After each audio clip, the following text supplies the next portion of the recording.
I got a question recently about how to conquer performance anxiety around partnered sex. So let's talk about it. One of my first pieces of advice would be to leave your ego out of it.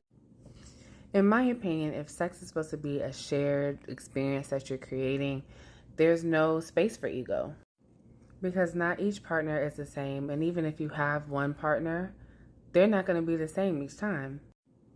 Now, some people side eye me on the next one, but if you followed me, you've heard me say decenter the orgasm. We often treat them as the end all be all and as the marker of finishing a session, right? But if you're focusing there, you're missing all the yumminess in between. The next thing I would say is make sex fun and not a chore. If you're already dealing with performance anxiety, the last thing you want is to feel like you have to do something. Keeping things fun allows you to explore and just remain more open minded instead of being so regimented. My next tip is to please be gentle with yourself. It may not be exactly what you had in mind, but I hope that you adjust with the experience instead of being stuck on what you think it should be.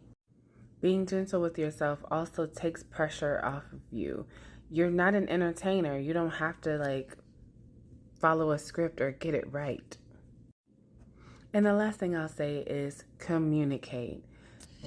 Hopefully, your sex is grounded in trust and consent and a communication style that's open. That way, you and your partner can work through the performance anxiety instead of feeling like you have to handle it or carry it all yourself. Let me know what else you would add, and I hope you find pleasurable moments even when you're working through issues.